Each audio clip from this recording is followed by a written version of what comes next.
Are you going to say hello to all your great listeners or what? Oh, of course I am. Of course I am. All right. We got you, buddy. Well, okay. It is an absolute pleasure to have Wayne Warner as my guest tonight. Look at that. I started out so formally with you. Isn't that nice? Well, as you should. No, first off, good evening, Wayne Warner. Good evening, Jason Green. How are you, buddy? Well, I'm doing all right, man. It's good to be back. I was on your show, what, 4 or 5 months ago?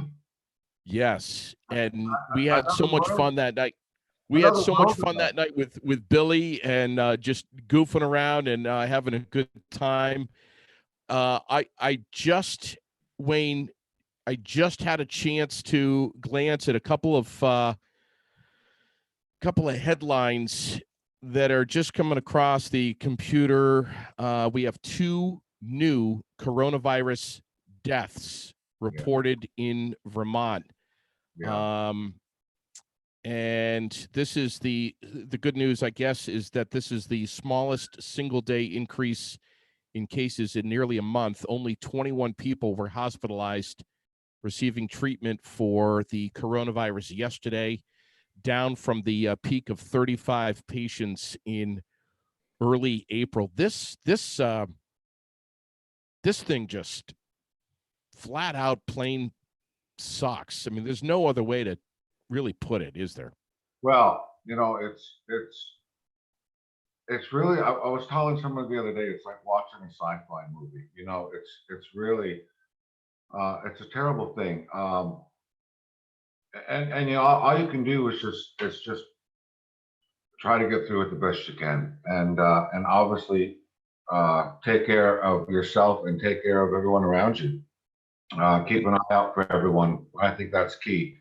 Um, try to keep everyone's spirits up the best you can, and this is where you really got to pull together. It's really the great uniter. This thing has been really truly the great equalizer and a great uniter.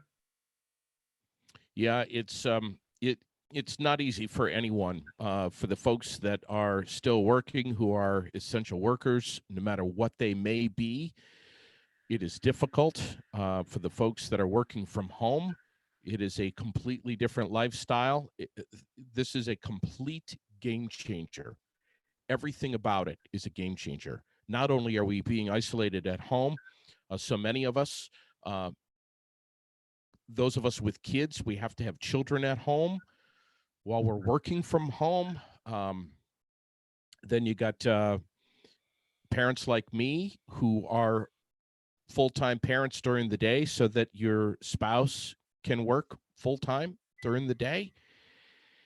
It's not easy, man. I mean, I'm just constantly, coming up with creative, entertaining ideas for Lily. I mean, we've done a couple of different rounds of Candyland. We've pretty much watched every video that there is. Yesterday, Sherilyn got the coolest thing in the mail. She got a box from a company that has the caterpillars of butterflies. And Oh wow! you get to kind of put them into this little terrarium thing, and you watch them grow, and they do the cocoon thing, and then they hatch, and they take flight for the first time in this big net contraption, and Lily gets to watch this whole thing, which is, How cool is that? awesome. It's, God bless her for coming up with ideas like this. But I mean, So it's someone you're going back to school too. So I'm going back to school as well. You should see me play. You should see me play with her. I mean, I have to take on, different characters, and I have to basically try to be a 5-year-old and have that. It is really in kind of a weird way. It's like I've recreated my imagination from when I was a toddler now, and it's amazing, Wayne. I think this has brought out so many different aspects of all of our lives. As you're saying, so many parents are becoming teachers, which I think has given us a whole new appreciation. I don't know whether I'm supposed to look down at you or up at that little light. I mean, I'd really rather look at the light, but it's my natural instinct to look at you. You go Uh, ahead and look right at me if you want. Yeah, no, that's fine. but the light's better looking. Anyway, I mean, listen, you and Todd were pretty tough on me last night. I know we were. And Yeah. listen, For those of you who didn't watch JD's show last night, he had my friend, our mutual friend, Todd Prono, a great Vermont artist, on last night. And it was pretty much pick on Wayne night. well, those that really love you, Wayne, will take the hardest swings. Yeah. Okay. Most of the time. And You Toddy's know, watching right now, as a matter of fact. He's tuned in right now. all right, Todd. But you talked about the first responders and those that are working at the little grocery stores and the big grocery stores, and Yeah. these people have become heroes. I mean, it's really turned things. Really, as I said, it's the great equalizer. It's really made us appreciate people. I think that were so often overlooked. The lady behind the counter, and gosh, the guys that plow the roads. I mean, that are out there this morning here in Vermont. Today, yeah. We Yeah. had a fire in town here a couple of days ago, and the firemen, they're getting out there and they're not worrying about socially distancing when they're out there trying to save, a structure. I And know. so the EMTs, of course, I mean, it's just, you just can't go without saying it anytime we have a platform like this. We've got to thank these people. And it's just an amazing thing. And Folks that can't stay home, they have to work. And without them, we'd be a whole lot more screwed than we already are. yeah. I have been spending time cleaning up my closets and my cupboards. I found Same here.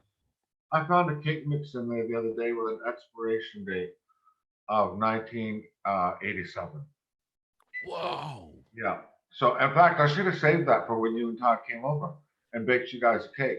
I've never baked a cake, but No, please don't bake us anything. Please don't even turn your oven on. Don't cook anything other than Tony's Pizza, please. Well, the Tony's Pizza, that's a good one. I mean, but no, and so yeah, it's yeah.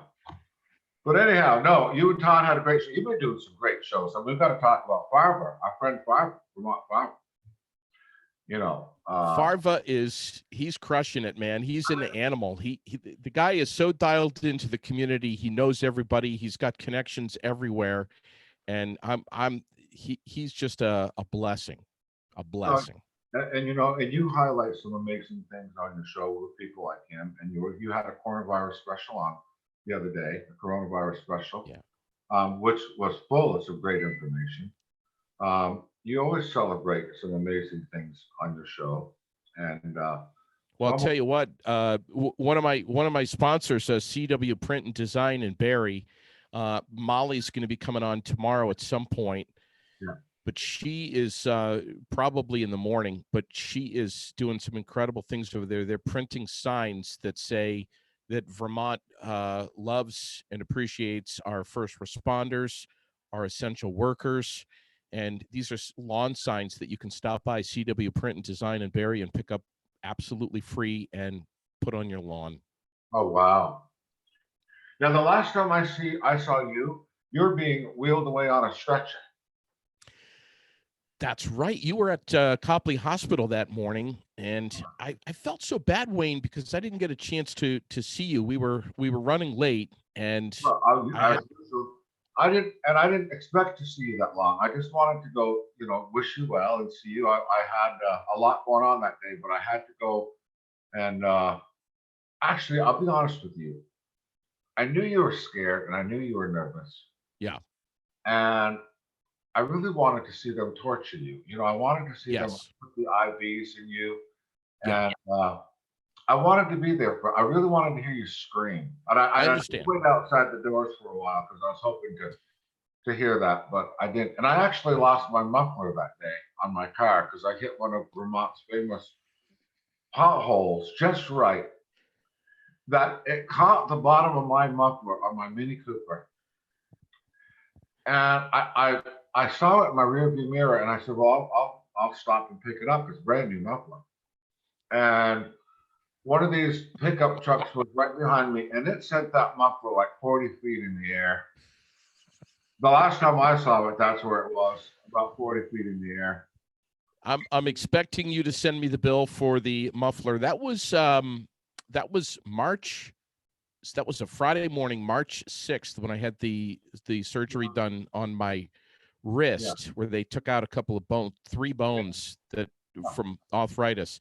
But when I went in, I'll tell you, you said that you were hoping that you'd see the fear on my face and hear me scream coming out of surgery. I'll tell you what was really scary for me was one of the last images that I had before they put me under anesthesia was you. And I mean, that really, That's what scares you the most?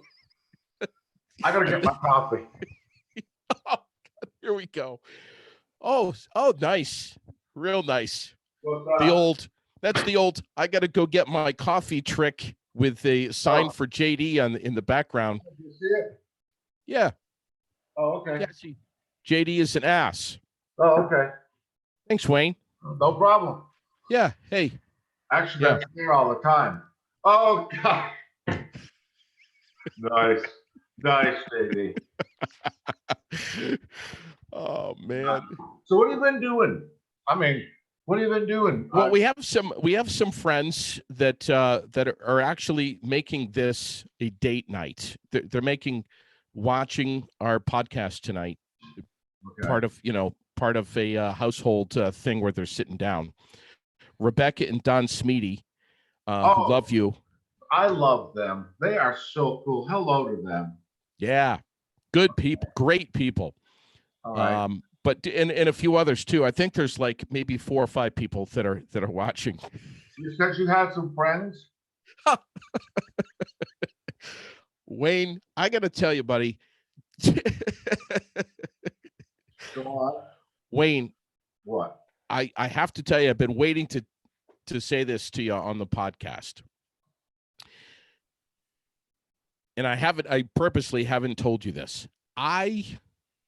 One of the things that I absolutely love to do, and I never do it, is read. I literally, and I'm not joking here, I literally have to be so laid up from an injury or something where I'm recovering to the point where I'm spending an awful lot of time on the couch, or I have to be quarantined from a global pandemic. Okay. To actually have the time on my hands especially in the evening, to pick up a book and actually open it up and sit and read.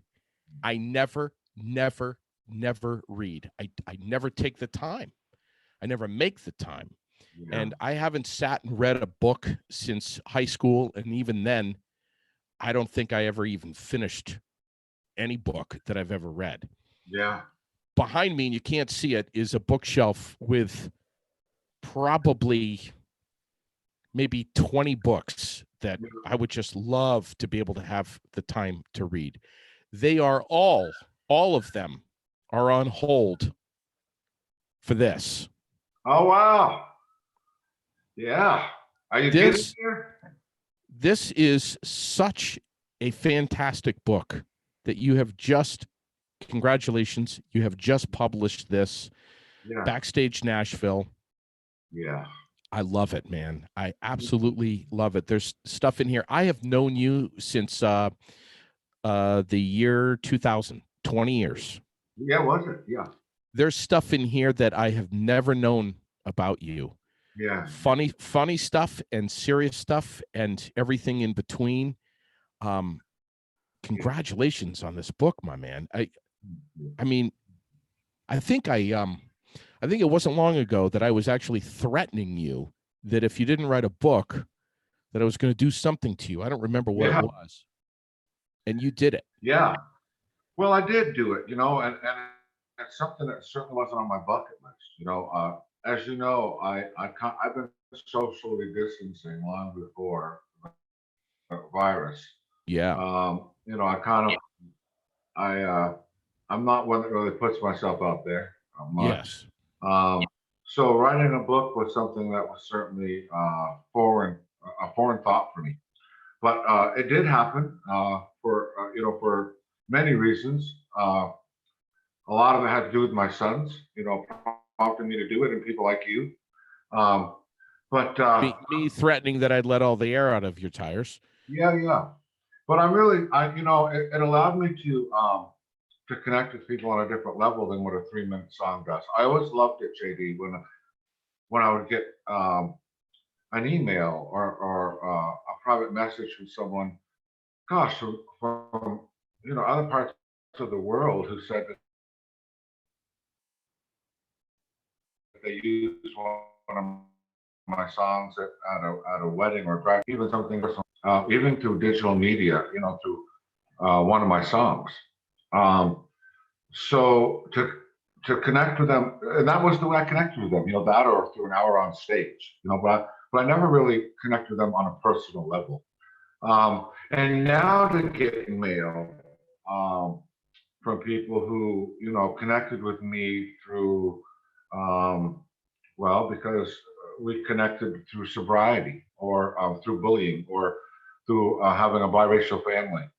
And to get these long letters and they share their something happened in an aspect of their life. It's a really, I got a letter from Australia, the other day, and I'm just getting letters from all over the world, and you just feel a connection with them, and a different way than I did on a 3-minute digital media song, and that's really neat. I'm a songwriter first, obviously, and I still love it when I can try to find a way, like Todd, did last night when he performed a song with us, like our friends do, Tim Brick and all, to try to pack something in 3 minutes and to find that magic line. I love the challenge of that.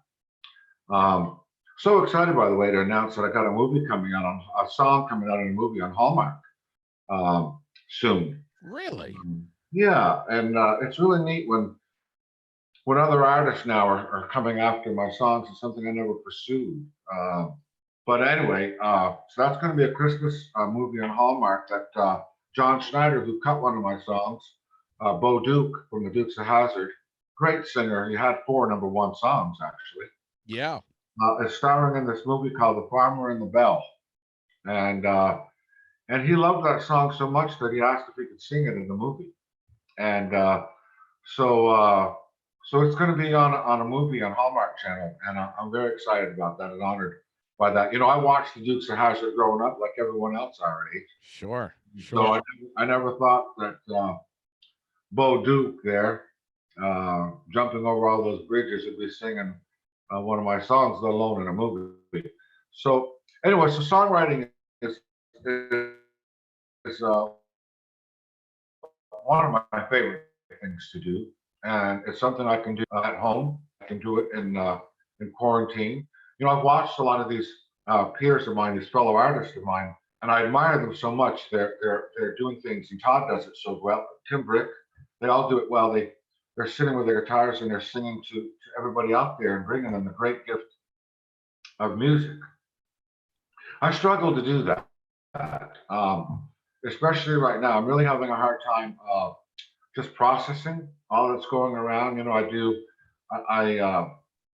There's definitely an element of sadness to it for me. I know there's death out there and people that are suffering, and I'm also conflicted about that because I love the pause that's going on. I love the fact that people are, I think, forced to finally slow down. Yes, right here. To look at, who are Right we, here. where we want to go, and to enjoy that journey. And so I'm conflicted to the fact that part of me loves this, but yet I feel the guilt of that because obviously people are suffering. And so, I am doing some writing. We're writers, as you are with writing. I can't wait for your book. For those of you who've had a chance to read any of JD's writing, it's phenomenal. Um, so you're a writer, and I mean, writers write. You know, I don't know if we write the songs or the songs write us. But you know, I'm obviously writing. I'm trying to stay in shape. You know, the refrigerator and I are definitely not socially distancing. Um, and just trying to stay positive and keep an eye on my neighbors. You know, and and enjoying some great time with my sons. You know, my sons are you know what it's like to be a dad. So anybody who out there is a mom or a dad, I don't have to, you know, I don't have to go on about that. But you know how I like to. My sons, I know my sons can't wait to grease the bottom of my cane, you know, in a few years. But I'm enjoying every minute I can with them for sure. You know. You have lived such a multifaceted life. There's so many different layers to your story, Wayne, that come out in this book. There are times of incredible triumph and cause for celebration and reward for things that you have accomplished because you've been resilient. But there's also some stuff in this book that I had no idea about, going back to the early days, especially of school, and the fact that you dropped out of high school. Your mom got you a guitar from Sears and Roebuck, which is so cool. And then you kind of gravitated to the guitar really as your only friend. My guitar music was my friend. It truly was. I still have that guitar. My mom got me that guitar. My mom and dad got me that guitar when I was in grade school. I must have been like 7 or 8 years old, and I still write on that guitar. That's my banger. I call it my banger. Um, but you know, I had a guitar that was worth quite a bit of money that was stolen from me a few years ago. I remember it well. And I'm glad it was that one rather than my $50 Sears and Roebuck guitar, to be honest. What a statement. Yeah, I still write on that little guitar. Yeah, music was my friend. You know, I was certainly an artist. You know, and there wasn't a lot of deep-seated artists, I don't think, around, at least that I knew of in our small little town. And so misunderstood for sure. I was, and I was definitely I always say I was like a milk bucket under a bull, you know, and so I was definitely a target for bullying. You know, bullying wasn't a term at that time. That's right. And but if it was, then I was certainly the poster boy for it. Yeah. And being different was tough, you know. And now, of course, it's all you have to do is look at me and listen to me, listen to my music, and you know, being different is what I try to be now. You know, thank God that you had that to fall back on. That you were an artist, and although you were bullied, although you left school, you didn't have a lot of friends.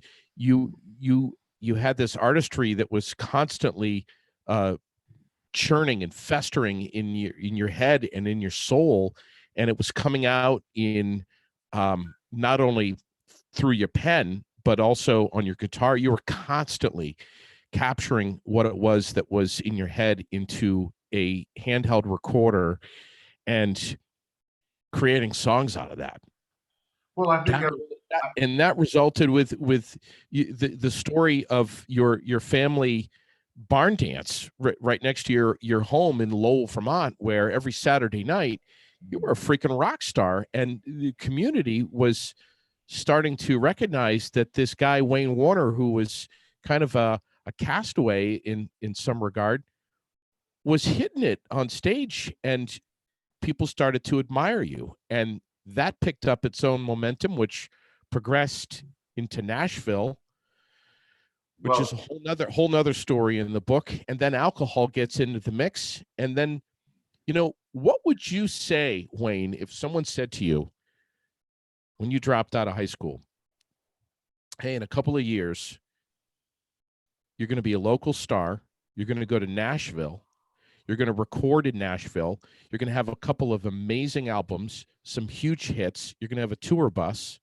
You're going to be an alcoholic, and you're going to adopt 2 Black children. Right. What Well, would you have said?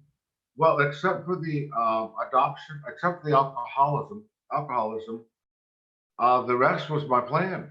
I mean, that's what I set out to do. That was my goal. That was my vision. Um, and I wasn't going to let anything stop me. And I still tend to do that when uh, I was nurtured. I was also nurtured by this community. Vermonters in general are go-getters. Yeah. Um, Being raised in this dance hall around people who allowed me to develop as an artist. True, I was bullied, but I was also I set myself up as a target for that. Yeah. I hid in the corner. I didn't. You know, I, but the community, my neighbors in my town and the surrounding area, they let me develop on the stage. And I mean, uh, you have to nurture your gift, and everyone has one. I was very blessed with a family who encouraged me, and with a town, and with people who came to our dance hall and supported us and laughed along with me when I was really doing crazy things as far as experimenting artistically. Oh my God, the crazy phases we go through, Yeah. growing up. And they literally, when I say growing up, I started in that band when I was 6 years old, and so they watched me go through all those crazy things that we go through. Yeah. I Oh, was sure. I was actually going through it with an audience. You know what I'm saying? And so, and they let me do that. You know what I mean? And they didn't. I don't know. So it was really neat. So, but if somebody would have told me that, I mean, that's why I quit high school. I was like, this is what I'm going to do. And no, there was no stopping me. And I think the way that Vermont molded me is what made it work for me because I was different. Um, Yeah. I didn't go knocking on doors. Um, I was very blessed that all of a sudden the right people just were there. You know what I mean? And I've heard all the nightmares about people getting taken in by all the wrong people and how hard it was to climb. For me, when you read the book, uh, it was almost happened too quickly and too fast. You Yeah. know what I mean? And so I was just very blessed. But really, uh, Nashville's attraction to me was never that I was good. It was that no one was like me. There's that I was different. Yeah. And so Yeah. I credit the dance hall in Vermont and the people here who allowed me to develop into whatever it is that I am.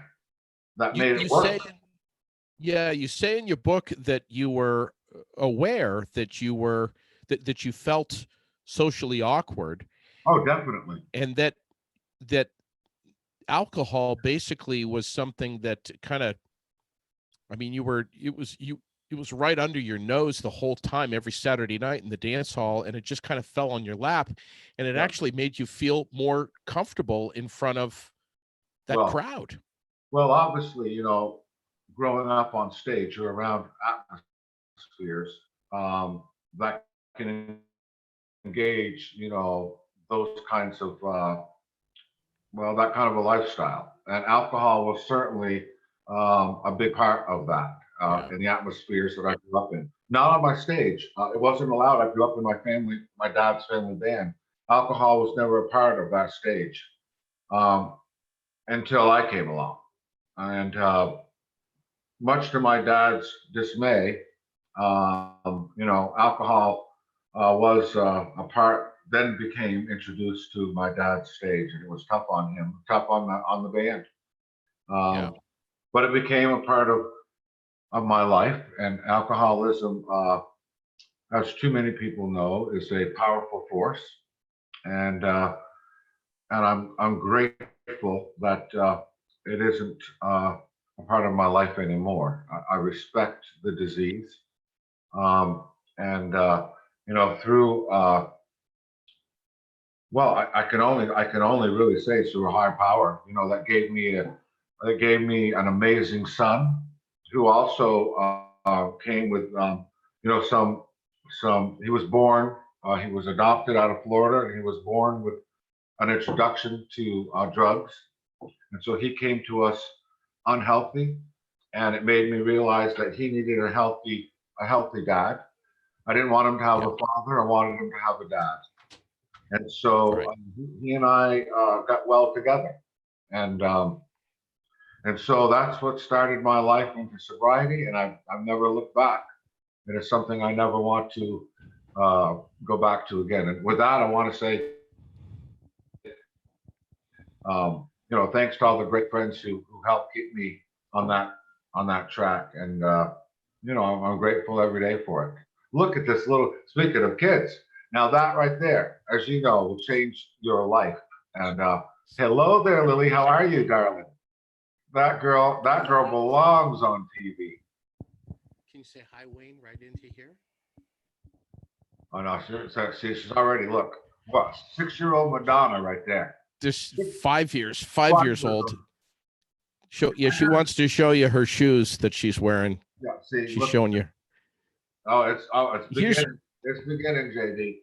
here's the thing about this podcast, man. If I'm doing this from, yeah, I know, Lily, we see you. There's no way I can stop her from coming in here. There's just no Oh, way. we're gonna have to start bringing it to the studio. And look at the lipstick job here. Oh, I see it. Look at that. She's rocking it. She you She's should see flexing it. you should see the lipstick job that she can do on me. It's unbelievable. And makeup. I've seen it. I've seen it. We're gonna say hello to my friend Cora in Ohio. Hey, Corey in Ohio. You've met Cora, and we also have to say hello to Mary Lou. And we already said hello to Rebecca and Don, but hey, Yeah. wait for them. And Toddy, of course. Toddy, who did such a great job last night. Todd And Pronto is he. Barbara, I'm telling you. Watson, although you and I both deserted Barbara for the cops for Coffee with a Cop.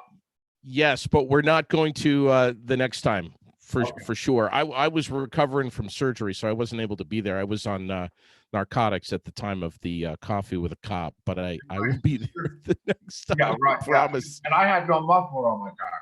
And my sister and my sons better be watching. Well, I can assure you that the next time that we have Coffee with a Cop, the coffee will be a whole hell of a lot better than it is at your house. That stuff is like the bottom of a swamp. Listen, I can't get into this right now because, we don't want to talk about the real you right now because she thinks her dad is really special. So we're going to leave it at that. See, that's not fair. You brought in artillery. That's just not right. Not fair. Not fair. To come up to your house, which I think I do once or twice a year, and have some crappy cold coffee and some overcooked Tony's pizza. And then when I come home, I smell like Wayne Warner's house for a couple of weeks. Yeah. That is an annual experience that lifts my soul to places that no one else could lift it. Yeah, well, no one else could lift it. Okay.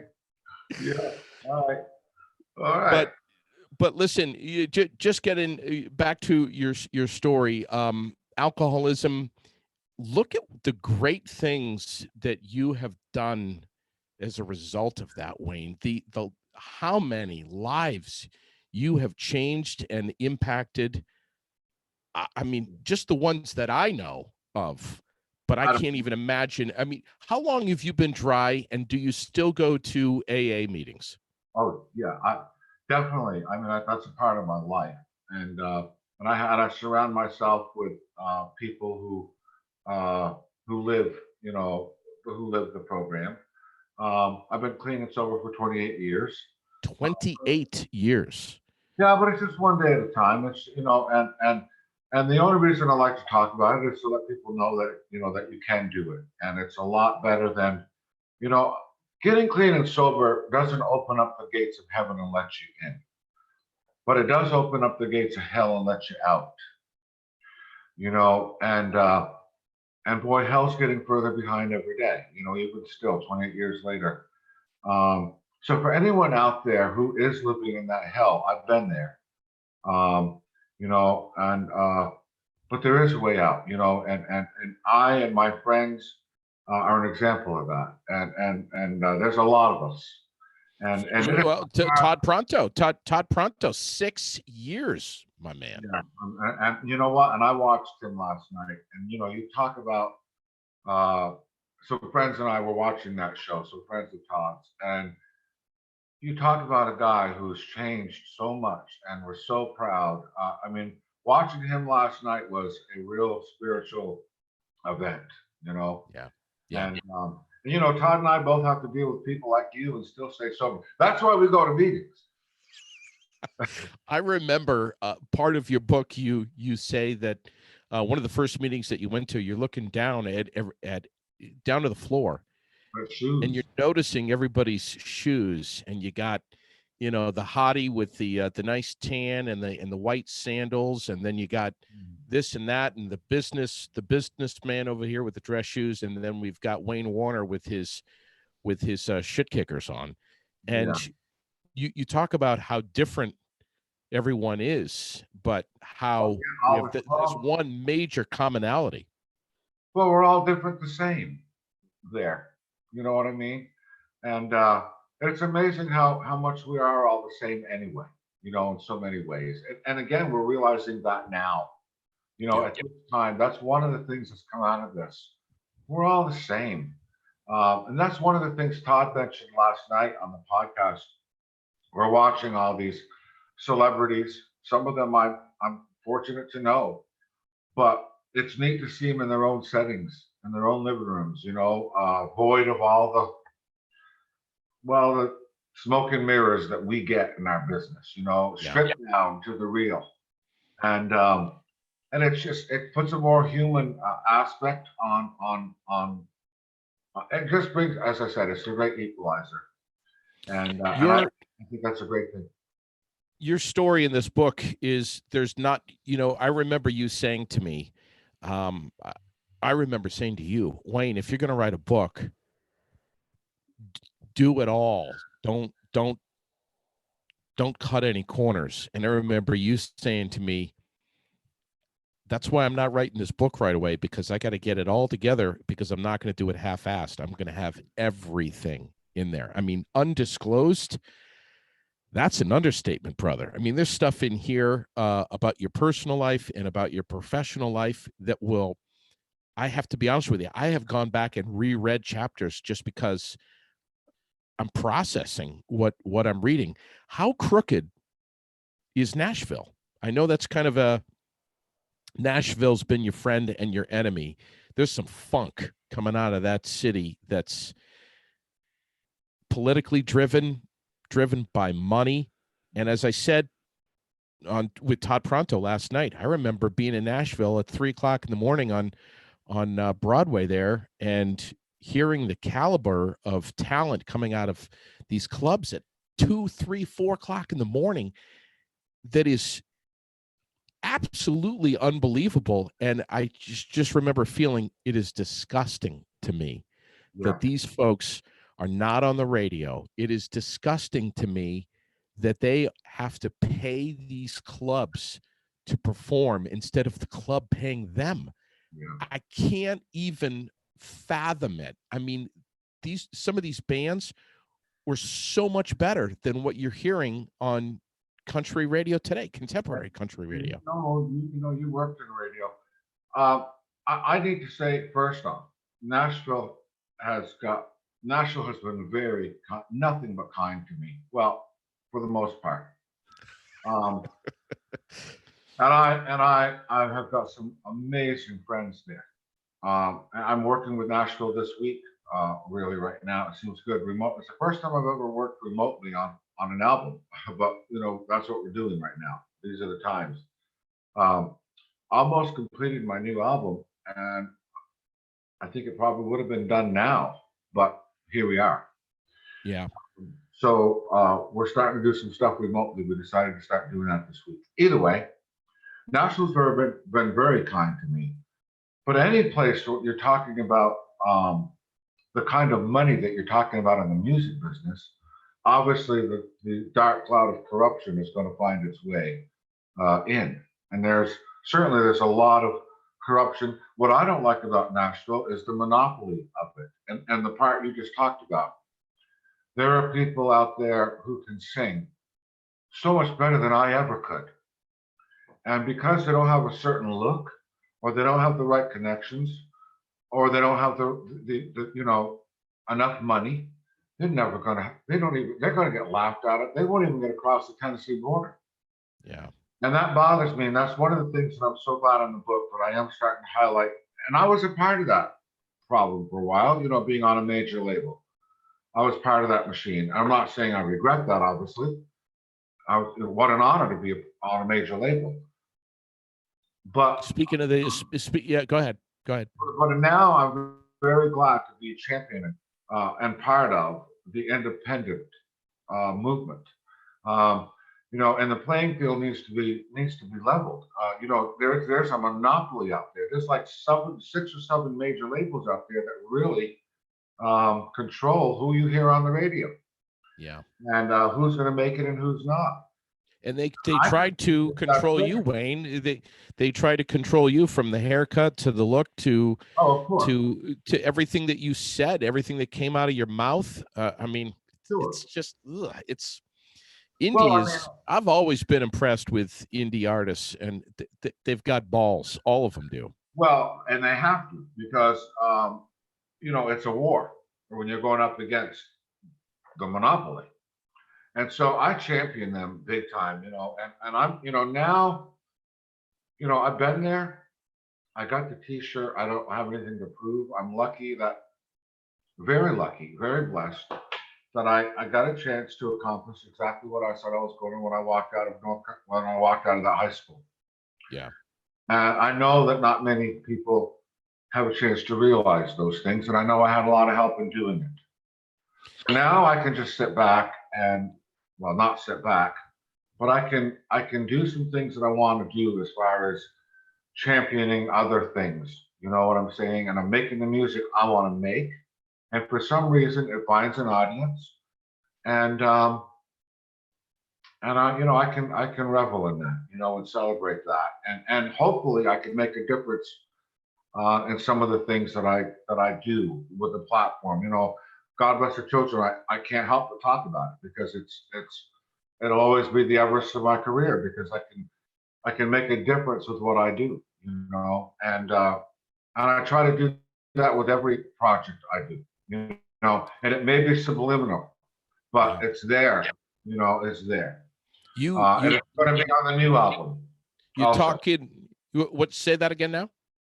And I'm doing the same type of thing with the new album. It'll be a subliminal message. Maybe not so much subliminal, but it'll be there. I want to do that Love Thing, Turbo Twang, some of your early hits, and you watched as these songs started out as nothing, and before you know it, you were hearing them on the radio and watching them grow in the charts too, which, God, that must have been really funky. But you live and die very quickly on the charts, don't you? Well, you're like a milk carton. You got an expiration date, on it, And so I learned very quickly, and I tell this to any young artist who cares to listen to somebody who's been there. And I suppose it's like this in any career. Don't become what you do, because every song, anyone who's got a career in the music business and you put your song out to radio, it's going to go up the chart, and that's great. It's exciting and it's fun, but it's also going to reach a peak, whether it's 30 or number 30 or number one, but Yeah. eventually it's going to go down. So Yeah. if you become what you do, Yeah. and you judge yourself by the level of that, by the number by that chart, Yeah. then you are going to judge you by, you know, the way that that position of that chart. So I stopped being what I do a long time ago. Yeah. And yeah, hearing myself on the radio was really cool, especially when it's a new song. You know, that was always cool. What's really cool for me was, it still remains. Sometimes I've recorded a lot of songs, and sometimes not too long ago, um, and this is more from the writer perspective. I was going down the road, and I didn't expect, you know, the song came on in the middle of this. I heard the song in the middle of it, and I said, "Damn, that's what the hell is that's a damn good song," you know. And I was listening for the next line. I thought, "What a killer line!" And it was a while before I realized it was me and my song, and that was really a neat thing for me as a writer to think, "Wow, that's a cool line," you know, because I had forgotten what the line was and that it was me. And that was really, you know, that was just kind of a neat thing to happen, a rare thing to happen. And then What there's was other your times, and then there's other times one of my songs will come on and I can't reach for the dial fast enough to shut it off. Yeah, you say Yeah. that Turbo Twang was most definitely not one of your favorite songs, but it did gain some pretty good traction and was a country line dance sensation Oh, for that song quite a was while. that's still is still a huge dance club staple all over the world. I still get mail on it, which is ironic because I don't dance. I didn't write it to be a dance song. I didn't even plan on recording the song. You know, I just didn't like the song, and but I'm grateful for it. You know, I'm grateful. That song took me to places I never would have gone without it, for sure. You know, and it goes to show you how much I know how to read radio, because I never would have put the thing out. You know, Yeah. I just never would have done it, and so anyway, no, I'm very grateful for the song. I still am. I still get mail on it. It put me out there in front of thousands of people, opening up for every major act that was out there at that time. You know, I became good friends Yeah. with many of them, and still am. And you know, it was a great ride for sure. How Challenging, you challenging. how you how you write songs is so um incredible and relatable to me. In your book, you talk about how you'd go into a store, and when a song would come on in your head, um, pretty much everything around you would you'd be oblivious to it. You're just Oh, following Juanita around from step to step, but you've got to. And I know that you and I both can relate. I don't write music, but I write, and yeah. the feeling of you and I both can relate, the feeling of panic if you don't have a pen and something Oh, to write on. You absolutely. have got to catch it, or it's going to be lost, possibly forever. And I remember being over at your house. I'll never forget this. I was over at your house one day. We were having coffee and some shitty Tony's pizza, and we were sitting there at the kitchen table, and I was telling you about one of the chapters that I was trying to write in my book, and that I was having. I got halfway into it or so, and I was having a hard time just finishing it. And you were comparing it to writing music, writing a song.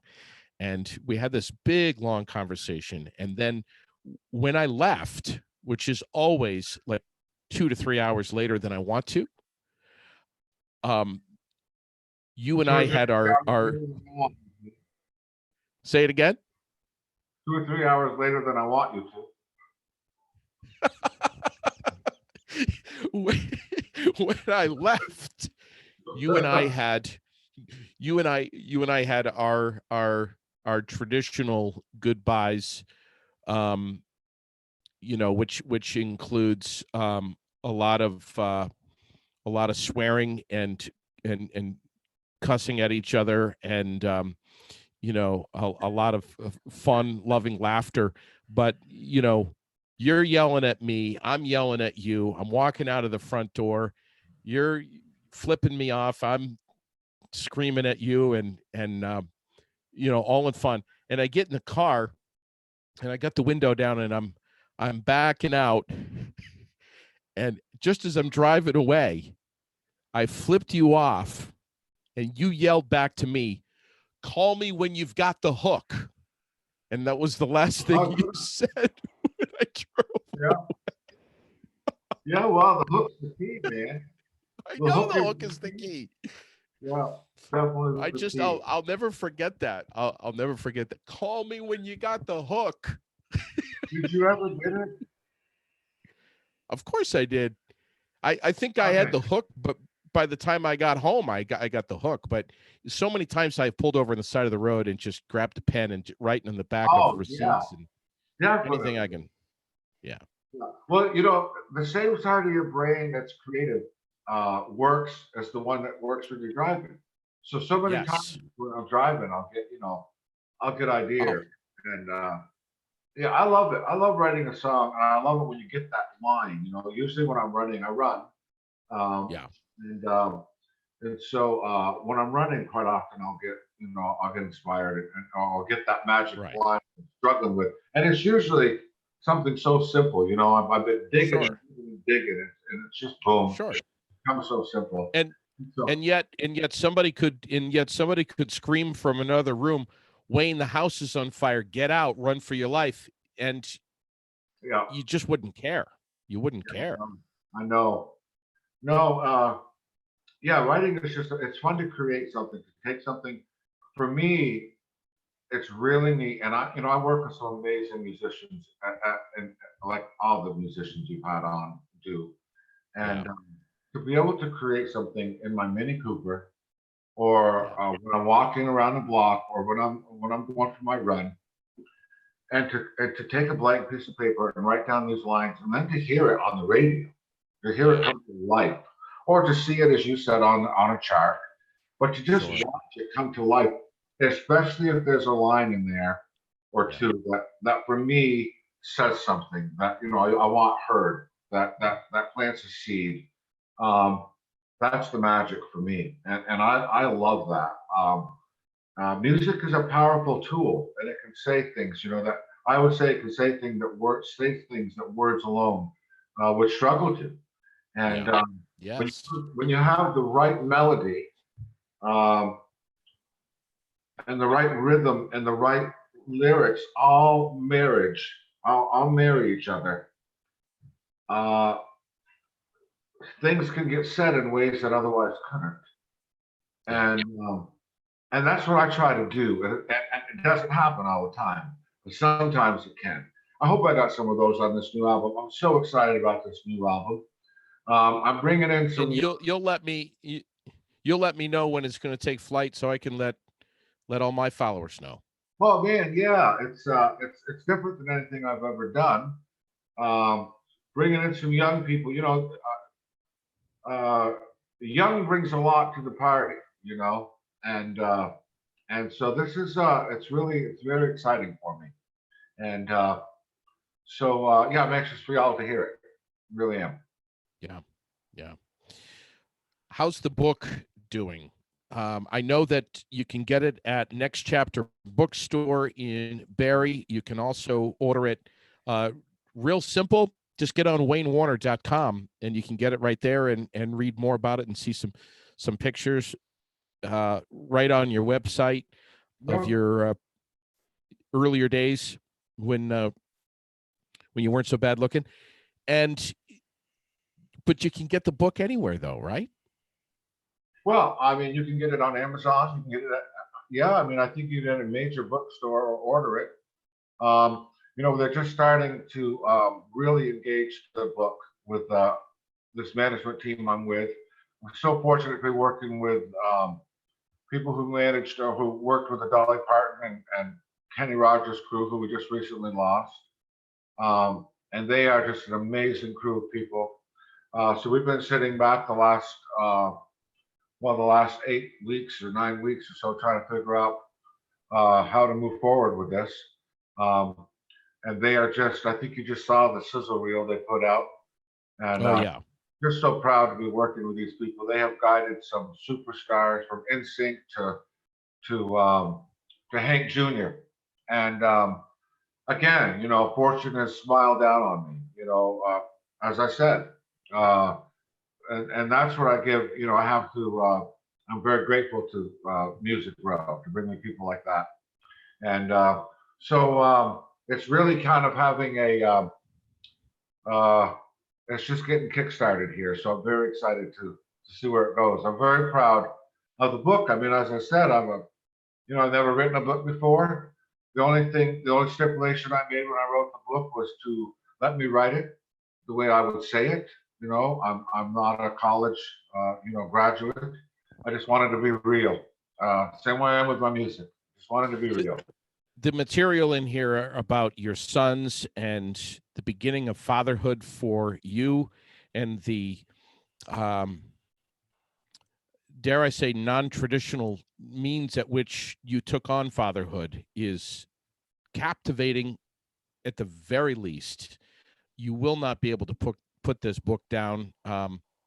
There's every chapter is totally different. I mean, you're from Nashville to the intense personal life that you've lived. One of the parts of the book that I'm familiar with the story, but what happened with Atlantic and what happened with a live performance when you were with Atlantic that pretty much cooked that goose, and it was related to your sons. That is probably one of the, if not the most defining parts of Wayne Warner, more than possibly anything else. You talk about someone who's got conviction and principle and can make a decision like that was I don't know. mind-boggling. It was an easy decision for me. It was with Sony, not Atlantic. I apologize. Sony. Atlantic was great. Atlantic was a fantastic label to be with. I was so proud of them. But yeah, I had an issue with Sony, but things are slowly starting to change there. And yeah, that was an interesting period for sure. It seems like more of Sony had an issue with you rather than you had an issue with Sony. Sony basically didn't want you talking about your adopted sons who are African American on stage. Well, they didn't want me talking about them at all. This was a few years ago, back when my sons were babies, and at that time, having a biracial family in that forum in that uh, genre of music was something that they didn't feel would be welcomed, and so I pretty much told the label we'll get screwed. Well, I did tell the label we'll get screwed, and and I thought that was going to be the end of my career. And in fact, I didn't want anything to do with it for a while. I came home and I took a break, and I had to just reevaluate things. But then I also thought, I have to try to make a difference also, and I slowly have been, in some way, and I continue to do that. It still hasn't gotten where it needs to be. And there's a part in the book where you basically were quoted saying, and I'll let you tell it, and I can't find it fast enough in here. You were basically quoted by saying you wouldn't record another album on a major recording label in Nashville for $1 million, and your father I think if you sucker punched him in the gut, it would have been easier for him than it would have been for him to have read that. It was on the cover of Billboard magazine with Celine Dion, and I said that I wouldn't take $1 million for the experience of having been on a major label and the honor of it, but I wouldn't give a nickel to do it again. And I meant that, and I wouldn't. That takes But again, balls, man. God. or stupidity, one or the other. I haven't had any major labels knocking on my door since, and it wouldn't matter if they did. I would never do it again. As I said, now it's for me. I got in the business because I grew up on stage, and I got in the music business because I love business and I like music. Um, uh, that's not what the industry's about, you know. And now I get to make music I want to make. I'm not Yeah. chasing I'm not chasing anything but what comes. I'm unwrapping the gift that is given to me, like you say, with those lyrics that come to you. That's what I'm. That's what I'm doing. I'm not trying to. I mean, they spent more money on my album cover than we spent making the record, than we spent on the music. It was more about how I looked, which cost them a lot of money, as you can imagine. Yeah. I can imagine what it costs. Listen, I know it's getting late. We're going to let you go here in a minute, but before we do, Wayne, what's the message to all of the Vermont musicians who might be watching right now or watching a replay of this in the near future, who are struggling so much? Performing is their bread and butter. It's the way they pay their bills. Selling their albums, their T-shirts, their hats, their merch, whatever it may be, Well, and getting out and gigging. My message would be to them. It would be to everyone else to support them. Get out there and support these local artists. That out there.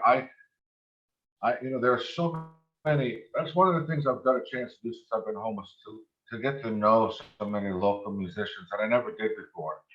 There are so many local artists out here. You've got some time. Check out, go listen to some of these people. Obviously, you can't live right now, but scope them out. Search out them and support them. The best way you can. Any way you can. Buy their downloads or whatever. There are some amazing talent. Amazing talent. Yeah, there is. Well, this little state. This little state. I mean, the Green Mountain State has produced, Wayne Warner and Jamie Lee Thurston and Chad Hollister. So many remarkably talented. Dave Keller. Have you had a chance to check out Dave Keller at all? Oh yeah, I love him. I'm a fan. Unreal. And we can't go off the show without mentioning our friend Donna Thunder. Donna Thunder. Let me just tell you, Wayne, she is getting so many musicians lined up to do virtual performing. You've got to get on her Facebook page and see her posts of how many people. I've been watching them. For me, I've never been good at doing those. For me, the audience is the show for me. Yeah. So I need an audience. I need the audience kick. They're the kick drum for me. But we can't go off the show without saluting Timothy Thurston. Also, who has been like a grandfather to all of us in the music business in the state of Vermont. But to all the musicians, I would say, musicians don't get paid to make music. They get paid to be hungry. Sadly, that's what a lot of musicians do. So support them,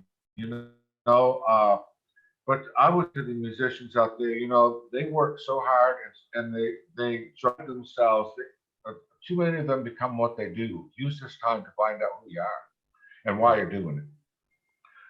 Because you know, if you read the book, you'll see that that's a challenge not only for me but for a lot of artists. You know, Sure. and so use this time to reconnect with who you are, and it'll only make you a better artist. Yeah. You know. Support these musicians as much as you can. Often they have hashtags and information links to how you can buy their merchandise, buy their album, make a donation. And some musicians like Chad Hollister are linking up with the local food bank in Worcester and splitting proceeds. Whatever you do, it doesn't matter how small it is, even if it's $5 that you can throw in the pot, it'll be a safe and secure way to do it. These musicians have looked into that. They know it's a secure way online to make a monetary donation. Just do it. And two more things. Yeah. Everybody who ever watches Aired Out, share it and share it and share it. Tag somebody, because this show has got so much importance to it. It's literally, I said this once on this show, it's not just a podcast, it's a movement. Some of the topics he covers with Farber, with some Vermont information, it's got to be, we've got to share the show. We've got to get this movement going up there. JD is one of the most passionate, he's what he does with this platform has always blown my mind and inspired me to, you know, I'd love to be more like JD. He's really guided me so much in what I do and in my career, and so many others. And we have got to just get this show to blast. Share it, you know, tag it. Not this show that I'm on. Every show you see him do. Thank you, buddy. Oh, and also there's another show called the Warner Brothers, BROTHAS. Oh yeah, I'm going to shamelessly post. I'm going to shamelessly brag about my son's podcast, Warner Brothers. Oh Sports, yeah. podcast. Yeah. Plug Brothers. that, man. Plug that. BROTHS. Yep, Warner Brothers. Check it out on Facebook. And yeah, but really share the heck out of this Aired Out show, man, and tag everybody. The show's amazing. Thank you so much, JD. Yeah, brother. To everyone out you. there, stay safe. To everyone out there, stay safe and take care of yourself and love yourself through this. You know, none of us have been through this before. This is new to all of us. You know, we're all anxious right now, and you know, do some exercise and do whatever you can to stay healthy. But love yourself through it, love each other through it. And, you know, none of us really understand this. I really don't think anyone really knows or understands all this. But we're all in it together. We're all in it together. Yeah. And we'll get through it together. So God bless y'all. God bless God bless the folks that are working in hospitals and nursing homes and assisted living facilities and fire, EMS, paramedics, police. That's right. Unreal. Absolutely. Thank you to all those people. It's Wayne Warner. You can pick up his book. It's easy to grab it. Just get on waynewarner.com. Easy enough to remember. You can buy his book, Backstage Nashville, right off the website. Or if you're locally close by in Central Vermont, in Barrie, the Next Chapter Bookstore, they've got copies. But yeah, man, get in touch with Wayne, and you can email him right off the website. Right there, it's what is it? Wayne at waynewarner.com, right? Email me. I'll get right back to you. There he is. All right, buddy. Go heat up that coffee on the that's been sitting on the on the bottom of the pot for the last hour and a half. All right, Wayne Warner, live tonight, Aired Out. Thank you ever so much for tuning in, and thanks to my presenting sponsors, Aeromed Essentials at aeromedessentials.com, Wright Electric, and of course, Jason Gauthier of Gauthier's Quality Grounds and Maintenance, my presenting sponsors tonight. Have a great rest of your evening, and we'll catch you real soon.